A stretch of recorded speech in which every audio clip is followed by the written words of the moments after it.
नमस्कार दोस्तों, स्वागत है आपका मास्टर जी अकेडमी के ऑनलाइन प्लेटफॉर्म पर। देखिए दोस्तों, आज का जो हमारा टॉपिक है वो है एग्रीकल्चर, कृषि के बारे में। और जो एग्रीकल्चर ये वाला टॉपिक है दोस्तों, आप लोगों के लिए बहुत ही इंपॉर्टेंट टॉपिक है, चाहे वो केवीएस पीआरटी हो, टीजीटी हो या हमारा पीजीटी हो, और कंपटीशन एग्जाम के लिए भी हमारा बहुत ही महत्वपूर्ण टॉपिक है। तो चलिए दोस्तों, स्टार्ट करते हैं हमारा एग्रीकल्चर के बारे में, यानी कृषि। देखिए दोस्तों, सबसे पहला हमारा जो प्रश्न चिन्ह आता है कृषि को लेकर वो है कि जो एग्रीकल्चर है वो हमारा कौन से सेक्टर में आता है, या मैं क्षेत्र क्या कह रहा हूँ दोस्तों, मैंने सेक्टर क्या कहा, थोड़ा सा मैं आप लोगों को बताता हूँ। ध्यान रखिए। देखिए दोस्तों, हम लोग दिन प्रतिदिन बहुत सारे कार्य करते हैं, यानी बहुत सारे कार्य करते हैं और उनसे हम लोग अपना कमाई भी करते हैं। जैसे फॉर एग्जांपल, आप लोग कहीं पे स्कूल में जाते हो तो टेम्पो वाले को क्या देते हो, पैसा देते हो, यानी वहाँ पे भी हमारा पैसों का क्या हुआ, लेन देन हुआ। अगर आप लोग कहीं पे कपड़े लेने जाते हो या गाड़ी लेने जाते हो, यानी वहाँ हर जगह क्या होता है दोस्तों, पैसों का लेन देन होता है। या आप लोग एग्रीकल्चर कहीं पे सामान बेचने जाते हो, अपना गेहूँ बेचने जाते हो, तो वहाँ भी आप लोगों ने पैसों का लेन देन किया।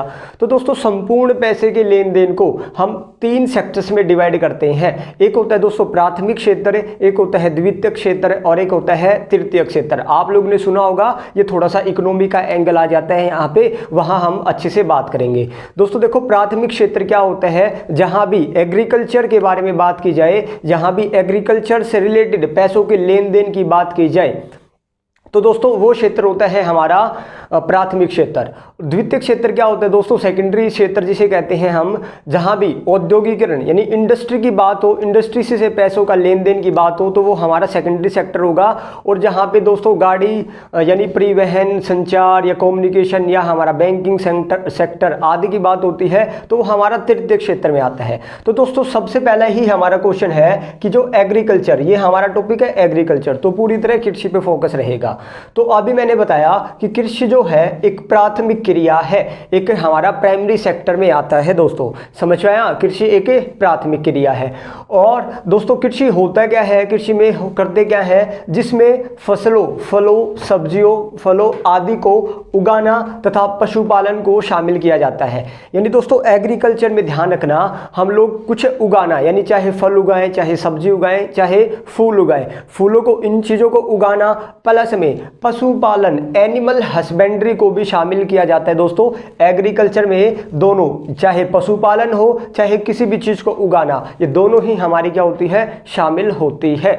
समझ आया। अगर आप लोगों से पूछा जाए कृषि में किस किस को शामिल किया जाता है, तो पशुपालन भी एक एग्रीकल्चर का ही पार्ट है, ठीक है, एनिमल हस्बेंड्री। चलिए अब देख लेते हैं दोस्तों टाइप्स ऑफ एग्रीकल्चर। कृषि के कितने प्रकार होते हैं दोस्तों? कृषि के मेनली टू टाइप्स होते हैं। या तो भाई हम क्या करेंगे, कोई भी फसल उगाते हैं तो हम क्या करते हैं, या तो भाई अपने लिए ही उगाते हैं, यानी हमारा क्या हो जाए, जीवन बसर पूरा हो जाए, हमारी आवश्यकता है वो फुलफिल हो जाए। या क्या करते हैं दोस्तों, हम कृषि उगाते हैं तो कुछ बेचने के लिए या कुछ पैसा कमाने के लिए हम क्या करते हैं, किसी भी चीज को या कृषि को क्या करते हैं, उगाते हैं। तो इसी प्रकार कृषि को हमने दो पार्ट में डिवाइड कर दिया। एक तो है हमारा निर्वाह कृषि, निर्वाह यानी सबसिस्टेंस एग्रीकल्चर। निर्वाह कृषि किसे कहते हैं दोस्तों, हमारा निर्वाह हो जाए, यानी हम एग्रीकल्चर उगाएंगे, यानी कुछ भी फसल उगाएंगे और उससे हम क्या करेंगे, अपना निर्वाह यानी अपनी आवश्यकता को फुलफिल करेंगे, तो वो है निर्वाह कृषि। अगर हम फसल को बेचने के लिए उगाते हैं, अगर हमने फसल बेचने के लिए उगाई तो वो हो गया हमारा वाणिज्यिक कृषि, जिसको हम कहते हैं कमर्शियल एग्रीकल्चर। ठीक है, चलिए हम एक एक करके बात करते हैं दोस्तों। निर्वाह कृषि अभी मैंने बताया जो निर्वाह के लिए काम आए। तो ध्यान रखना, जब कोई कृषक यानी जब कोई कृषक अधिक पारिवारिक श्रम का उपयोग करके तथा निम्न स्तरीय प्रौद्योगिकी यानी टेक्निक्स का प्रयोग करके अपने परिवार की आवश्यकताओं को पूरा करने के लिए कृषि करता है। यानी सिंपल है दोस्तों, जो कृषक अपनी आवश्यकताओं को पूरा करने के लिए यानी अपने परिवार का निर्वाह को पूरा करने के लिए जो भी कृषि करता है उसी को निर्वाह कृषि कहते हैं। यानी अब जो भाई वो एक खेत में अगर कुछ भी उगाता है निर्वाह के लिए, तो उसके पास ज़्यादा पैसे तो है नहीं दोस्तों, वो उसी से अपना क्या करेगा, गुजर बसर करेगा। ठीक है, तो उसके पास इतनी टेक्निक नहीं होती, इतनी टेक्नोलॉजी नहीं है कि वो अच्छी खासी फसल उगा के उसको बेच दे। तो निर्वाह कृषि में जो टेक्निक होती है यानी प्रौद्योगिकी होती है, वो कैसे लेवल की होती है दोस्तों, बिल्कुल लो लेवल की होती है, निम्न स्तरीय प्रौद्योगिकी। ठीक है। और इसमें वाणिज्यिक कृषि में हमने देखा जब किसी फसल का उत्पादन बाजार में विक्रय हेतु किया जाता है तो वाणिज्यिक कृषि, कमर्शियल क्रॉप्स। अब दोस्तों फर्दर कमर्शियल क्रॉप्स को हम 3 पार्ट में डिवाइड करते हैं। एक होता है वाणिज्यिक अनाज कृषि यानी कमर्शियल ग्रेन एग्रीकल्चर, एक होता है मिश्रित कृषि, एक होता है रोपण कृषि जिसको हम मिक्स्ड एग्रीकल्चर या प्लांटेशन एग्रीकल्चर भी कहते हैं। ठीक है, अब ये इनकी डिटेल स्टडी अभी हम आगे पढ़ने वाले हैं। और निर्वाह कृषि को भी हम फर्दर 2 पार्ट में डिवाइड करते हैं दोस्तों। एक होता है हमारा इंटेंसिव सब्सिस्टेंस एग्रीकल्चर यानी गहन निर्वाह कृषि, और एक होता है प्रीमिटिव सब्सिस्टेंस एग्रीकल्चर यानी आदिकालीन निर्वाह कृषि। दोस्तों प्री का मतलब होता है पहले पारंपरिक रूप से जो लोग खेती किया करते थे आदिकाल में, यदि आदिकालीन निर्वाह कृषि, आदिकाल में मनुष्य कैसे निर्वाह किया करते थे, ये तो उस टाइप की एग्रीकल्चर है। बहुत ही इंपॉर्टेंट हमारी ये टाइप की एग्रीकल्चर है दोस्तों। आदिकालीन निर्वाह कृषि को फर्दर हम 2 पार्ट में डिवाइड करते हैं, आप लोग देख पा रहे हैं। एक होता है दोस्तों शिफ्टिंग एग्रीकल्चर यानी जिसको हम स्थानांतरणशील कृषि कहते हैं। इसी को दोस्तों झूम कृषि यानी शिफ्टिंग एग्रीकल्चर को ही झूम एग्रीकल्चर भी कहते हैं, और स्लैश एंड बर्न एग्रीकल्चर भी इसी को कहते हैं, कर्तन एवं दहन कृषि। ये तीनों एक ही नाम है। अगेन मैं फिर से बता रहा हूँ आप लोगों को, बहुत ही इंपॉर्टेंट है। ठीक है, और आदिकालीन का जो दूसरा पार्ट है उसको हम दोस्तों डिवाइड करते हैं। एक दूसरा पार्ट है चलवासी पशुचारण यानी नोमैडिक हर्डिंग। अब ये क्या होते हैं, इनकी डिटेल स्टडी अभी हम लोग आगे जानने वाले हैं। अभी तो आप लोग सिर्फ इनका एक बार डिस्ट्रीब्यूशन देख लो। ठीक है, कैसे क्या हम लोग इसको पार्ट में डिवाइड कर रहे हैं। गहन निर्वाह कृषि जो इंटेंसिव सब्सिस्टेंस एग्रीकल्चर होता है, ये भी 2 टाइप्स की, एक तो चावल प्रधान और एक चावल रहित, या तो जहाँ पे चावल की खेती उगाई जाए। देखो दोस्तों अगेन ये भी हमारी इंपॉर्टेंट है। गहन निर्वाह कृषि कौन सी होती है, थोड़ा सा ओवरऑल आइडिया दे दूं मैं आप लोगों को। गहन निर्वाह कृषि दोस्तों वो कृषि होती है जहाँ पे कोई कृषक एक छोटा सा एरिया होता है लैंड का, और उसी लैंड पे वो दोस्तों अपने पूरे परिवार के साथ उस छोटे से खेत में क्या करता है, खेती करता है। तो उसी को हम क्या कहते हैं, गहन निर्वाह कृषि। यानी गहन का मतलब बहुत सारे पीपल्स क्या हो गए, वहां पे लेबर का काम कर रहे हैं और आपस में क्या कर रहे हैं, उससे गुजारा बसर कर रहे हैं एक छोटे से लैंड पे। तो उसको हम इंटेंसिव निर्वाह कृषि कहते हैं। ठीक है, बार बार पेपर में पूछे जाते हैं दोस्तों। ये भी इंपॉर्टेंट है। आदिकालीन निर्वाह कृषि किसे कहते हैं दोस्तों, स्थानांतरणशील कृषि, झूम कृषि। ये कहाँ पे कृषि की जाती है दोस्तों, जहाँ पे बहुत ज़्यादा पेड़ हो, जहाँ पे बहुत ज़्यादा ट्री होती है, पेड़ होते हैं, वहाँ के लोग क्या करते हैं दोस्तों, उन पेड़ों को काट कर, पेड़ों को जलाकर, पेड़ों को काट कर और जलाकर उसको, उस मैदान को बिल्कुल सफाया कर देते हैं और वहाँ पे फिर खेती करना क्या करते हैं, शुरू करते हैं। इसलिए इसको दोस्तों क्या कहते हैं, झूम कृषि या कर्तन एवं दहन कृषि। देखो ना, स्लैश एंड बर्न यानी वहाँ पे पेड़ों को काटा, जलाया और वहाँ पे खेती करना उन्होंने क्या कर दिया, स्टार्ट कर दिया। और जब तक वो दोस्तों उस मिट्टी की उपजाऊ क्षमता कम नहीं हो जाती, वो लगातार उस पर खेती करते रहते हैं। और 2-3 सालों में जब हमारा उस मिट्टी की उपजाऊ क्षमता बिल्कुल कम हो जाती है, तब वो दूसरी जगह क्या हो जाते हैं, शिफ्ट हो जाते हैं और फिर वहां पे जाके सेम यही कार्य करते हैं, पेड़ों को काटते हैं, जलाते हैं और अपना वहां पे कृषि करना शुरू करते हैं। इसलिए इसको दोस्तों हम क्या कहते हैं कि बार बार वे क्या हो रहे हैं, शिफ्ट हो रहे हैं एक जगह से दूसरी जगह। इसी को हम झूम एग्रीकल्चर भी कहते हैं, इसी को हम कर्तन एवं दहन कृषि, स्लैश एंड बर्न एग्रीकल्चर भी कहते हैं। आई थिंक आप लोगों को समझ में आया होगा कि ये हमारा क्या है। ठीक है, चलवासी पशुचारण क्या होता है दोस्तों, आप लोगों ने देखा होगा कई सारे, जैसे राजस्थान में ये हमारी ज़्यादातर ड्राई इलाके में ये खेती की जाती है। देखो अभी बताया मैंने, पशुचारण, पशुपालन या पशुचारण भी हमारा एग्रीकल्चर में आता है दोस्तों। और कौन सा एग्रीकल्चर का पार्ट है, ये हमारा प्रीमिटिव सब्सिस्टेंस एग्रीकल्चर।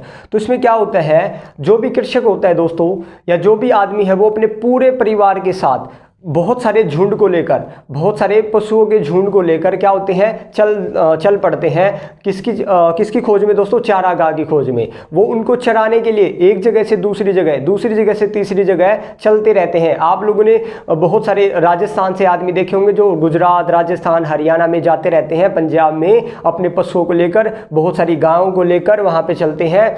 तो दोस्तों वो अपना पूरी तरह उन्हीं पे डिपेंड है, उनके वस्त्र, उनका कपड़ा, खाना पीना, यातायात सब कुछ पशुओं पर ही वो क्या होते हैं, डिपेंड होते हैं। तो वो भी एक टाइप का एग्रीकल्चर है जिसको हम चलवासी पशुचारण कहते हैं, यानी चलते रहते हैं और पशु चराते रहते हैं और उसी पे वो अपना क्या करते हैं, जीवन बसर करते हैं, यानी दूध बेच के या कुछ भी बेच के पैसे कमाते हैं और अपना क्या करते हैं, गुजर बसर करते हैं। तो ये सारे के गुजर बसर करना ही हमारा दोस्तों क्या था, निर्वाह कृषि था। समझ आया। और कमर्शियल क्रॉप मैंने बताया कुछ बेचने के लिए, कुछ पैसा कमाने के लिए जब कोई कृषि की जाती है तो हमारा कमर्शियल एग्रीकल्चर होता है। तो दोस्तों अब मैं बात करूंगा इसको थोड़ा सा और डिटेल से। ये हमारा एग्रीकल्चर बहुत ही इंपॉर्टेंट है, बार बार पेपर में आता है। ये जितने भी मैंने एग्रीकल्चर अभी बोला है आप उसके प्लीज नोट्स बनाएं, बहुत ही इंपॉर्टेंट है आप लोगों के लिए। चलिए अब हम बात करते हैं दोस्तों अपना स्थानांतरित कृषि या झूम कृषि या कीर्तन एवं दहन कृषि को अलग अलग राज्यों में दोस्तों अलग अलग नामों से जाना जाता है और इसी कृषि को अलग अलग देशों में फिर से अलग अलग नामों से जाना जाता है। तो आप लोगों से पूछा जाता है कि स्थानांतरित कृषि यानी झूम कृषि को फलाना राज्य में किस नाम से जाना जाता है। चलिए हम लोग देख लेते हैं। दोस्तों ये है हमारा स्थानांतरण, झूम और कीर्तन एवं दहन कृषि। अभी हमने पीछे पढ़ा कि निर्वाह कृषि के दो पार्ट थे, गहन निर्वाह कृषि या हमारा दोस्तों क्या था, आदिकालीन निर्वाह कृषि। आदिकालीन निर्वाह कृषि में ही हमारा क्या था कृषि कृषि। और गहन निर्वाह कृषि की डेफिनेशन अभी हमने पढ़ी थी दोस्तों, एक छोटा भूखंड होता है उसी पे उसका पूरा परिवार क्या रहता है, अपने निर्वाह के लिए कृषि करता है। तो ये आप लोग देख सकते हैं, वही हमने डेफिनेशन जो पढ़ी थी, यानी भूमि पर जनसंख्या का दबाव अधिक होता है, यानी ज़्यादा पीपल्स वहाँ पे क्या करते हैं, काम करते हैं, एक छोटा सा भूखंड होता है। ठीक है, अब देखते हैं शिफ्टिंग और झूम कृषि। मैंने बताया था वही, इसमें क्या किया जाता है दोस्तों, वृक्षों को काट कर जलाकर भूखंड को साफ कर वहाँ पे क्या की जाती है, कृषि की जाती है। और जब उसकी दोस्तों उपजाऊ क्षमता क्या हो जाती है, खत्म हो जाती है उस जमीन की, तो वो क्या करते हैं, दूसरी जगह शिफ्ट हो जाते हैं, यानी क्या करते हैं, नए भूखंड पर कीर्तन एवं दहन की क्रिया दोबारा फिर से क्या करना स्टार्ट कर देते हैं, एग्रीकल्चर करना स्टार्ट कर देते हैं। उसी को दोस्तों हम क्या कहते थे, इसी को शिफ्टिंग या झूम या स्लैश एंड बर्न एग्रीकल्चर कहा जाता है। दोस्तों ये इंपॉर्टेंट और इसलिए है क्योंकि इसको अलग अलग राज्यों में मैंने बताया अलग अलग नामों से जाना जाता है। ये तो उस फसल का यानी इस झूम कृषि का क्या है, क्या क्या नाम है, किस देश में, यानी मैक्सिको में झूम कृषि को क्या कहा जाता है, मिल्पा। वेनेजुएला में झूम कृषि को दोस्तों क्या कहा जाता है, कोनुको। ब्राजील में रोका, कांगो में मसोले, इंडोनेशिया और मलेशिया में दोस्तों लादांग, वियतनाम में रे, म्यांमार में तुंग्या, श्रीलंका में चीना और फिलीपींस में कैंगिन। दोस्तों ये बहुत ही इंपॉर्टेंट है। देखिए ये एग्जैक्ट अगर आप लोगों को याद होने में भी हो सकता है कठिनाई हो, लेकिन आप लोग एक बार पढ़ोगे, 2-3 बार पढ़ोगे तो आप लोगों के दिमाग में सेट हो जाएगा। और बिल्कुल पूरी तरह सेट ना हो जाएगा तो ऑप्शन मिलेंगे आप लोगों को, ऑप्शन से आप लोगों का दिमाग में आ जाएगा ध्यान कि हाँ भाई ये तो हो नहीं सकता, ये इसका क्वेश्चन है। तो आप लोगों को याद तो दोस्तों करने की कोशिश करना ही है। और दोस्तों इसमें मैं इंपॉर्टेंट बता दूं, ये तो आप लोगों को भूलना ही नहीं है भाई। एक तो मिल्पा, रोके, लादांग, रे और तुंगा। ठीक है, ये तो बहुत ही इंपॉर्टेंट है दोस्तों, इनके तो आप लोगों को नाम याद होने चाहिए कि किस देश में, मैक्सिको में मिल्पा को ही हम क्या कहते हैं, झूम कृषि। अब चलिए भारत भी दोस्तों, भारत के भी अलग अलग राज्यों में इस झूम कृषि को अलग अलग नामों से जाना जाता है। तो यहाँ पे मैंने वही लिखी है झूम कृषि का नाम और संबंधित राज्य कि किस राज्य में किसको क्या कहते हैं। तो यहाँ पे झूम यानी झूम के नाम से फेमस है ये दोस्तों हमारा उत्तर पूर्व भारत में, यानी असम, नागालैंड, मिजोरम, वहाँ उन राज्यों में हमारा किसके नाम से फेमस है, ये झूम के नाम से ही है। ठीक है, ओडिशा में दोस्तों इसको कोमान कहते हैं या पामा डाबी।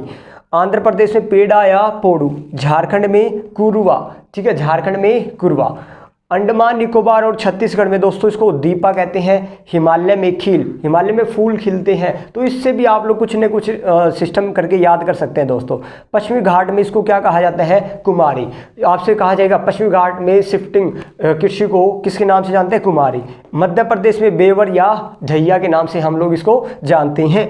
और मणिपुर में दोस्तों इसको पामलू और राजस्थान में इसको वालरे। तो फिर से मैंने आप लोगों को हाँ इसमें भी इंपॉर्टेंट है हमारे दीपा, खील, कुमारी, बेवर। ये तो दोस्तों चारों ही इंपॉर्टेंट है। झूम भी इंपॉर्टेंट है, कुरवा भी इंपॉर्टेंट है। ये आप लोगों को ध्यान होने चाहिए और बाकी आप लोग थोड़ा सा ढीला छोड़ सकते हैं। ठीक है, तो दोस्तों ये था हमारा कि स्थानांतरण कृषि को हम लोग किस किस नाम से जानते हैं। चलिए अब आगे देखते हैं। तो दोस्तों अब हम बात करते हैं अपना कमर्शियल एग्रीकल्चर की। अभी हमने बात की थी कृषि दो प्रकार की होती है, या तो निर्वाह कृषि या भाई वाणिज्यिक कृषि। निर्वाह जो अपने लिए की जाती है, और दोस्तों कमर्शियल जो अपने लिए तो की जाती है, साथ में कुछ पैसा कमाने के लिए भी की जाती है, तो उसको हम कमर्शियल क्रॉप्स कहते थे, एग्रीकल्चर। तो दोस्तों वाणिज्यिक कृषि हमने कहा कुछ उस फसल को उगा के हम क्या करेंगे, बेच के पैसे कमाएंगे। और निर्वाह कृषि में हम फसल को बेचते नहीं, सिर्फ अपने लिए कंज्यूम करते हैं, ठीक है। तो वाणिज्यिक अनाज कृषि, इसको भी हम फर्दर 3 पार्ट में डिवाइड करते हैं दोस्तों। एक होता है हमारा कमर्शियल ग्रेन एग्रीकल्चर, एक है मिक्स्ड एग्रीकल्चर और एक है प्लांटेशन। वेरी इंपॉर्टेंट है तीनों, ध्यान रखना दोस्तों। पहले कमर्शियल ग्रेन एग्रीकल्चर यानी अनाज कृषि, दोस्तों वो अनाज की फसलें जो हम बेचने के लिए जो बेचते हैं हम और पैसा कमाते हैं, उसको हम कमर्शियल अनाज कृषि कहते हैं। यानी जब किसी खाद्यान्न फसल का उत्पादन हम किसके लिए करें, वाणिज्यिक उद्देश्य यानी बेचने के लिए करें, खाद्यान्न फसल यानी गेहूं मक्का वगैरह, ठीक है। और यहाँ पे लिखा दोस्तों इंपॉर्टेंट है, गेहूं मक्का वगैरह, गेहूं खासकर कहाँ पे उगाए जाते हैं, यानी गेहूं उगाने के लिए हम लोगों को ठंडा मौसम चाहिए, यानी शीतोष्ण कटिबंध में हमारी गेहूं की फसल उगाई जाती है। अब ये दोस्तों इससे रिलेटेड मैं आगे आप लोगों को कुछ बताऊंगा। आप लोगों को पता है दोस्तों, जैसे मैं यहाँ पे बता दूं, पूरी पृथ्वी को हमने कुछ जोन में डिवाइड किया है, कुछ क्षेत्र में डिवाइड किया है। जैसे कि मान लो ये है हमारा 0 डिग्री, कितना डिग्री है, 0 डिग्री।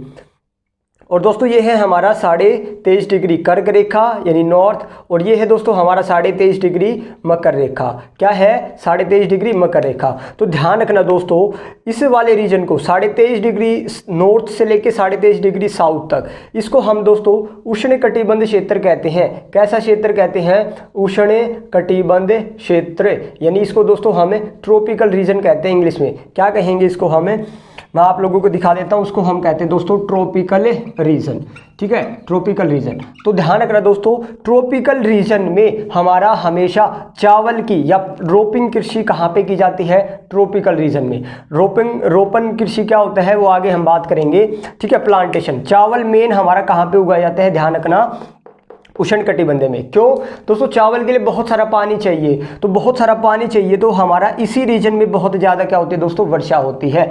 और जैसे ही हम लोग ऊपर जाते हैं इस वाले रीजन में, और 23.5 से नीचे आएंगे, और 23.5 से नॉर्थ से ऊपर, इस वाले रीजन और इस वाले रीजन में दोस्तों गेहूं वगैरह की फसलें उगाई जाती है। क्योंकि ये एक तो मौसम ठंडा होता है दोस्तों, इसको एक तो मैं लिख देता हूं, इसी को दोस्तों हम शीतोष्ण कटिबंध कहते हैं। शीतोष्ण कटिबंध कौन सा क्षेत्र होता है, जिसको हम टेम्परेट रीजन कहते हैं दोस्तों। 23.5 डिग्री से ऊपर जो भी रीजन होगा उसको हम शीतोष्ण कटिबंध कहते हैं। 23.5 डिग्री यानी मकर रेखा से जो नीचे रीजन है उसको शीतोष्ण कटिबंध यानी टेम्परेट रीजन कहते हैं। ये हम थोड़ा सा और फर्दर डिवीजन हम बाद में सीखेंगे जब हम ये मेन टॉपिक पढ़ेंगे। अभी मैंने आप लोगों को सिर्फ आइडिया दिया है कि शीतोष्ण कटिबंध क्या होता है और उष्ण कटिबंध क्या होता है, यहाँ पे लिखा हुआ है। तो गेहूं की फसल आप लोग ध्यान रखना, शीतोष्ण कटिबंध एरिया में ही हमारी क्या की जाती है, उगाई जाती है, ठीक है। मेनली उगाई तो यहाँ भी जाती है जब ठंडी का मौसम होता है, लेकिन मेन रीजन कौन सा है, ये 2 रीजन होते हैं दोस्तों, ठीक है।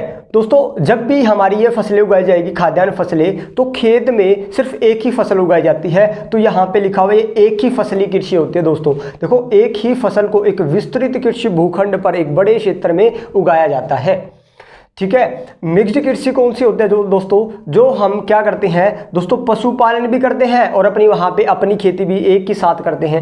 एक ही खेत में हम अपने लिए भी कृषि करते हैं और साथ में पशुओं के लिए भी क्या करते हैं, खेती उगा देते हैं, कुछ चारा उगा देते हैं। तो उसी को मिक्स्ड एग्रीकल्चर कहते हैं, अपने लिए भी और पशुओं के लिए भी। तो मिक्स्ड एग्रीकल्चर, इसमें खेतों का आकार क्या होता है, एक छोटा सा एरिया होता है, मध्यम होता है।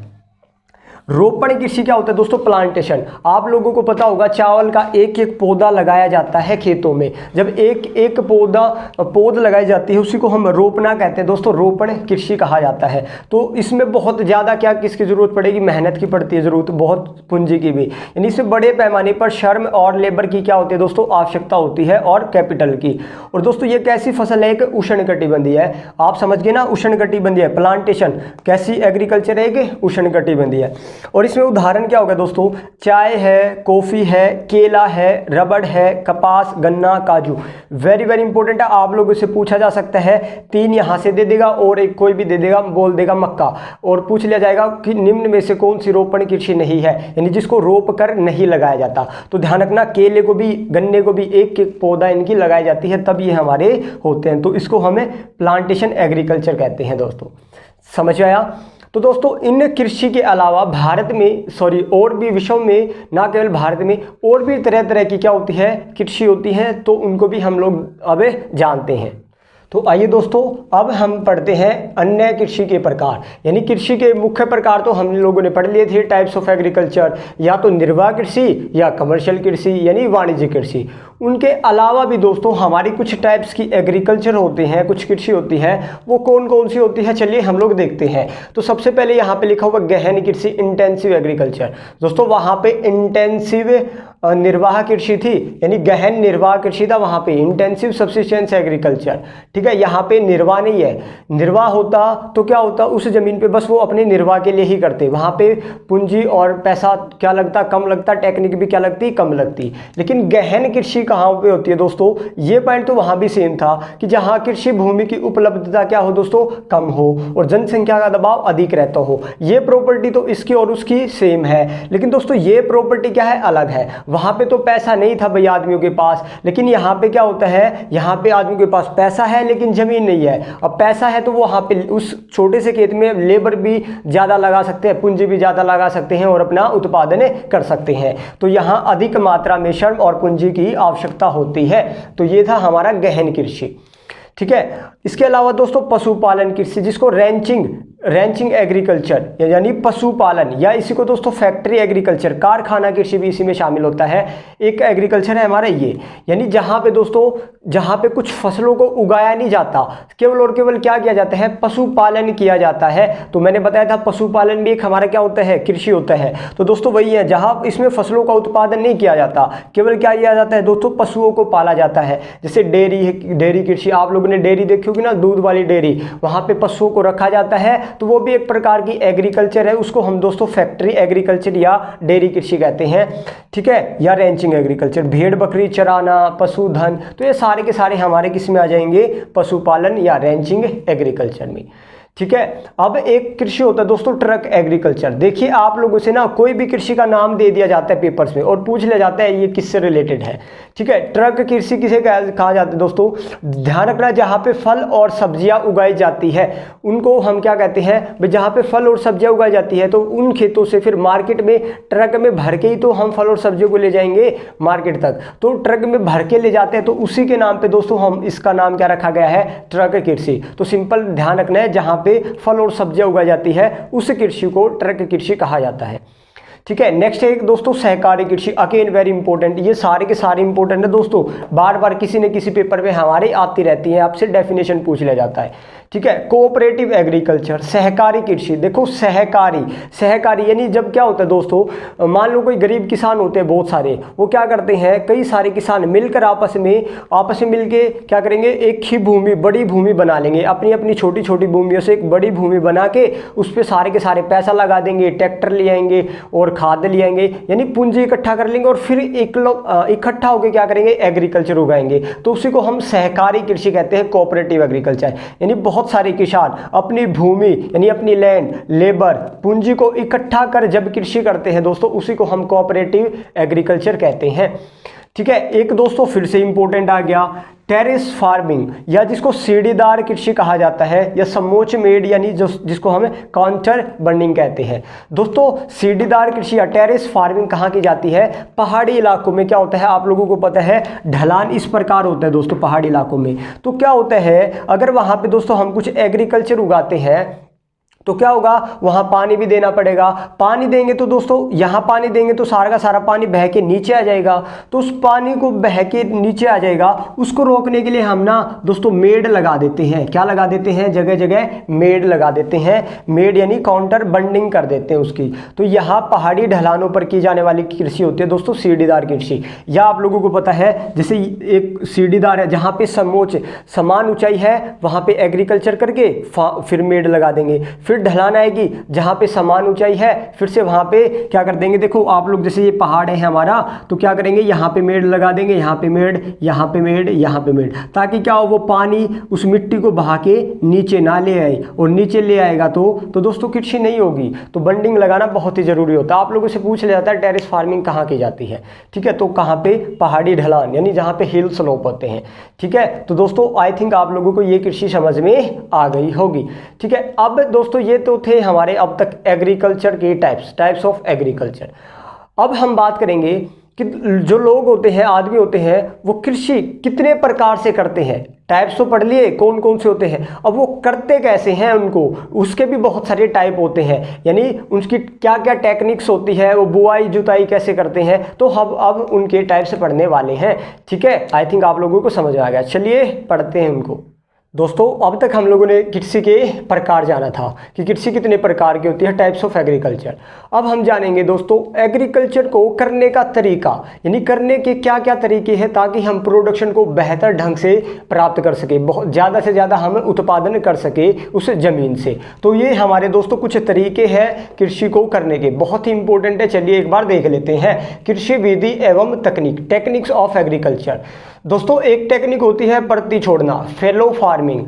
फेलो फार्मिंग क्या होती है दोस्तों, जब किसी खेत में दोस्तों बार बार खेती की जाती है, कृषि की जाती है, तो उसकी उर्वरक क्षमता लगातार क्या होती जाती है, कम होती चली जाती है। फिर लोग क्या करते हैं 3-4 सालों तक उस खेत को एजिटेट छोड़ देते हैं, बस छोड़ देंगे। क्यों छोड़ देंगे कि 3-4 साल बाद फिर से उसमें खेती करेंगे तो उसकी उर्वरक क्षमता फिर से मिट्टी की बन जाती है और फिर से हम लोग प्रोडक्शन करना स्टार्ट कर देते हैं। तो ऐसा एक टेक्निक होता है, उसी को हम क्या कहते हैं, परती छोड़ना, यानी खाली छोड़ना। जैसे कि देखो दोस्तों, एक ही कृषि भूखंड पर लगातार कृषि करने से क्या होगा, उसकी उर्वरक क्षमता घट जाती है, मिट्टी की उर्वरता घट जाती है। अतः उसकी मिट्टी की उर्वरता को दोबारा बनाने के लिए उस भूमि को 3-4 सालों के लिए क्या छोड़ दिया जाता है, खाली छोड़ दिया जाता है। तो उस प्रकार मिट्टी की उर्वरता वापस आ जाती है।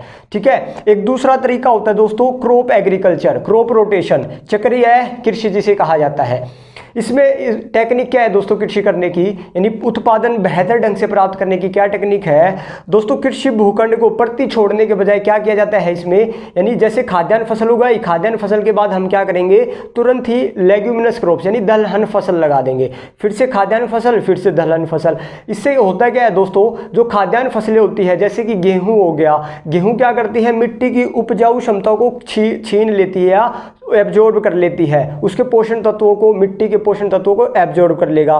लेकिन जैसे ही हम अगली फसल लगाते हैं, जैसे ही हमने दलहनी फसलें लगाई, दाल वाली फसलें, तो दाल वाली फसलें क्या करती है दोस्तों, उसको वापस से उसको मिट्टी को क्या कर देती है, उसको पोषण तत्व दे देती है। क्यों, क्योंकि दलहनी फसलों में दोस्तों एक जीवाणु पाया जाता है हमारा राइजोबियम बैक्टीरिया। वो राइजोबियम बैक्टीरिया क्या करता है, वायुमंडल से नाइट्रोजन छीन लेता है, यानी खींच लेता है और उसको मिट्टी में मिला देता है, और इससे वापस मिट्टी में क्या आ जाता है, नाइट्रोजन आ जाता है। और खाद्यान्न वाली फसलें क्या करती थी, नाइट्रोजन को छीन लेती थी। तो अब नाइट्रोजन मिट्टी में नहीं रहेगा तो वो दोस्तों उपजाऊ नहीं रहेगी। लेकिन दलहनी फसलें वापस क्या कर देती है, मिट्टी में नाइट्रोजन को ले आती है। तो इसी को हम क्या कहते हैं, क्रॉप रोटेशन। जैसे कि कृषि भूखंड को परती छोड़ने के बजाय, यानी 3-4 साल छोड़ने के बजाय हम क्या लगाए, दाल वाली फसलें लगा दें। छोड़ने के बजाय उस पर विभिन्न फसलें चक्रीय क्रम में यानी रोटेशन प्रोसेस में उगाई जाती है। तो चक्रीय कृषि में फलीदार पौधे यानी मुख्यतः दाल वाली फसलों को उगाया जाता है, यानी खाद्यान्न फसलों के बाद हम दाल वाली फसलें ही उगाएंगे। क्यों, क्योंकि इनकी जड़ों में दोस्तों बहुत इंपॉर्टेंट बार बार पूछा जाता है, क्योंकि दाल वाली फसलों में ही एक जीवाणु पाया जाता है राइजोबियम बैक्टीरिया। इस बैक्टीरिया का नाम ध्यान रखना, बार बार पूछा जाता है। पाया जाता है जो मिट्टी में नाइट्रोजन का फिक्सेशन करता है, यानी मिट्टी में वापस से क्या किसको लिया जाता है, नाइट्रोजन को ले आता है और फिर से मिट्टी की उपजाऊ क्षमता बन जाती है।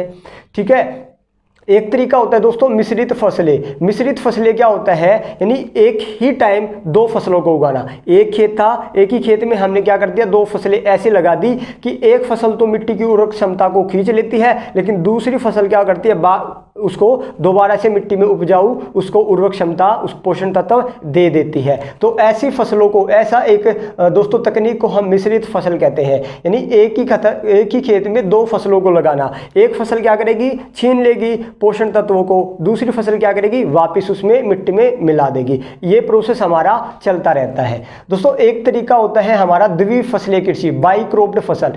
एक साल में 2 फसलों को उगाना, वही चक्रीय विधि से। देखो यहाँ पे तो एक ही टाइम में 2 फसल था, लेकिन बाई क्रॉप्ड एग्रीकल्चर टेक्निक में क्या होता है, एक साल में 2 फसलों को क्रॉप रोटेशन प्रकार से लगाना।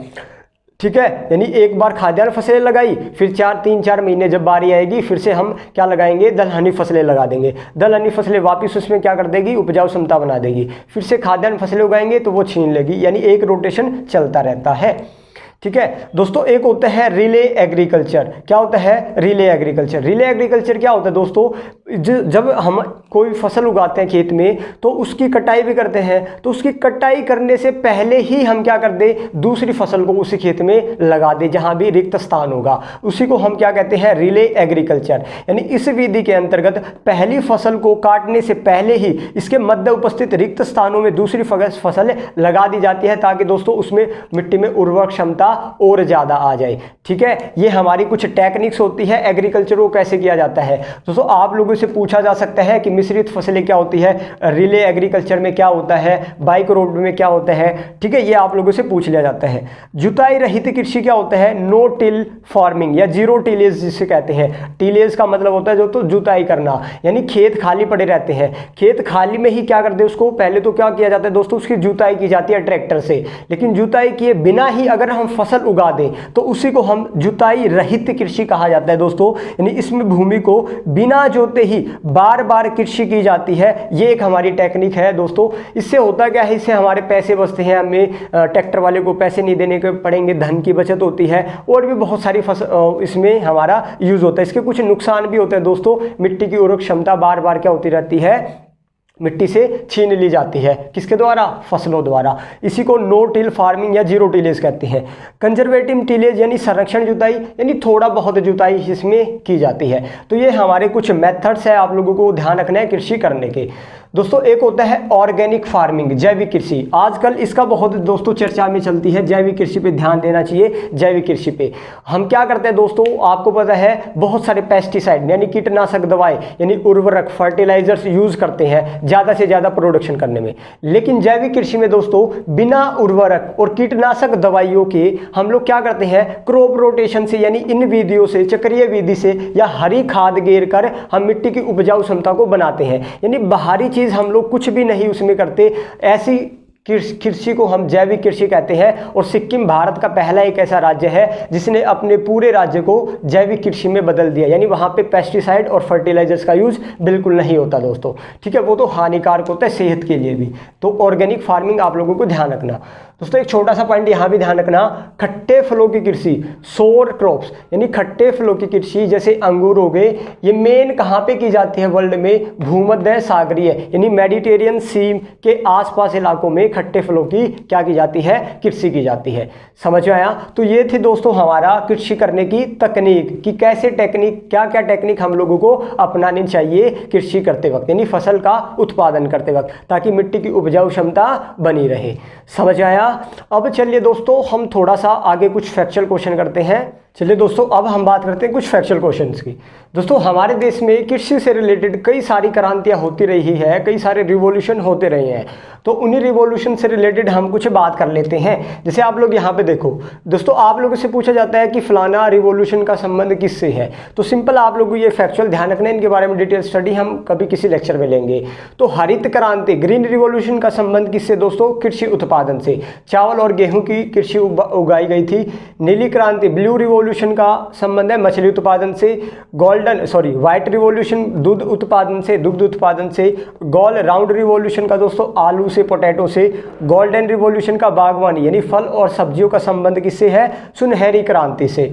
ठीक है। इंद्रधनुष रेनबो का दोस्तों फिर से किससे, एग्रीकल्चर से संबंधित है। ग्रे रिवॉल्यूशन उर्वरक संबंधित, हम जो खेतों में ज्यादा पेस्टिसाइड या उर्वरक फर्टिलाइजर यूज करते हैं तो उससे रिलेटेड ये हमारा रिवॉल्यूशन था। गुलाबी क्रांति जो दोस्तों झींगा मछली से, और रजत क्रांति यानी अंडे से रिलेटेड है। ठीक है दोस्तों, अब यहाँ पे आओ लोग, हमने अभी देखा पीछे कि जो हमारी अनाज की कृषि थी स्पेशल गेहूं, वो हमारा दोस्तों देखो यहाँ पे देखो, गेहूं जो था वो शीतोष्ण कटिबंध एरिया में उगाया जाता था यानी टेम्परेट रीजन में, मैंने बताया अभी पीछे।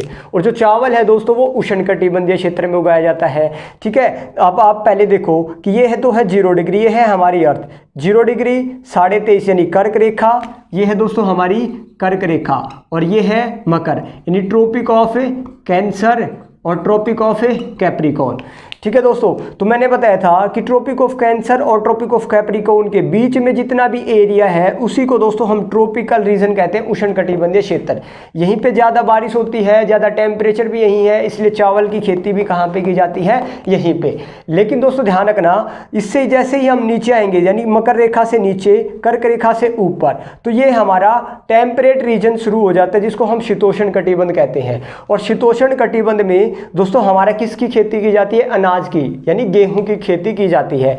और गेहूं दोस्तों यहाँ पे यानी टेम्परेट रीजन में ही, यानी शीतोष्ण आप लोग समझ गए। शीतोष्ण कटिबंध में कुछ घास के मैदान है दोस्तों, कुछ प्लेन्स है, वहाँ पे ग्रासेस पाई जाती है और उन्हीं ग्रासेस के साथ भी हमारा क्या उगाया जाता है, गेहूं उगाया जाता है। तो गेहूं आप लोगों से पूछा जाए कहाँ कहाँ पे उगाया जाता है, तो आप लोग देख पा रहे हैं। सबसे पहले तो यहाँ पे देखो दोस्तों, नॉर्थ हेमिस्फीयर में 23.5 डिग्री से ऊपर आप लोगों को दो सर्कल यहाँ पे नजर आ रहे हैं, 3 सर्कल यहाँ पे नजर आ रहे हैं। ये सर्कल मैंने बनाए हैं जहाँ जहाँ पे गेहूं की खेती की जाती है या जहां जहां पे शीतोष्ण कटिबंध में घास के मैदान है।